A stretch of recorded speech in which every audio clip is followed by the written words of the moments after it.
Tontolon'ny fanatanjahantena sy mahakasika ny ilay lalao anatin'ny gazety sy mahery kosa anisan'ireo atleta voafidy ny mpanao gazety sy ara-panatanjahantena eto amin'ny vondrona MATV moa Mahavy Julio mpilalao ny taranjana baolina lavalava ampahafantarina amintsika ireo ato anatin'ity fanadihadiana ity ny mikasikasika ity mpilalao ity.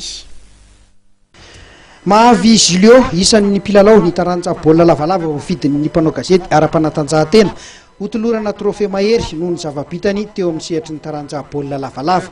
Raha ny momba ny mpilalao ity dia nivoaka tao anatin'ny fianakaviana mpilalao rugby raha mahavita Vincent de Paul Yvonne Rainy izay mpilalao fahiny tao amin'ny Soave Moisson ny Cosfa ary ny 3FB nenga tany amin'ny fototra Socate Poussin Julio tao amin'ny école de rugby école de la vie tao amin'ny cluban'ny Fitamiba.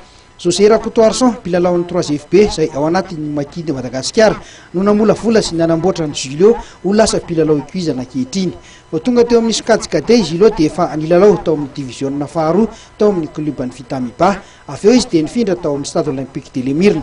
Tsikaritra izy zareo cheminot indray fa mpilalao ilaina ary manana ny maha izy azy Julio dia nalay ny deka indray. Nanomboka tamin'ny taona 2024 dia nilalao tao amin'ny top 14 tao anatin'ny ekipan'ny Besetroka izy. Manana ny mampiavaka azy manokana i Julio.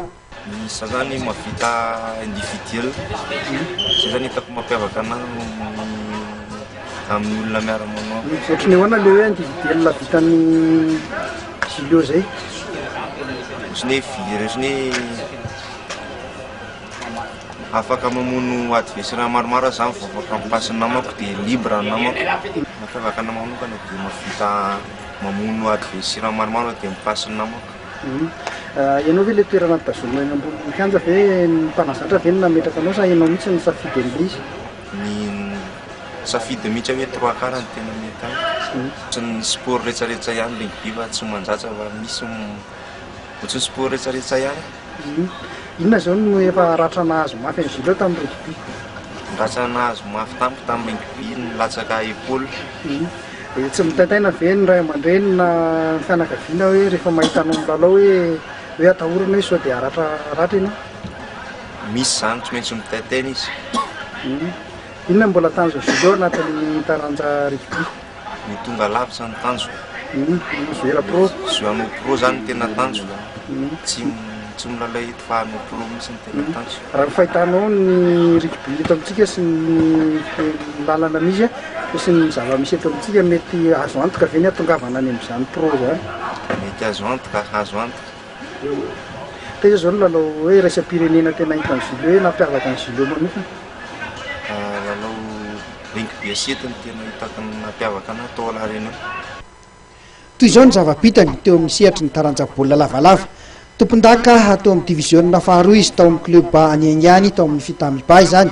2024 tompon-daka lefitra teto Analamanga tao amin'ny top 14.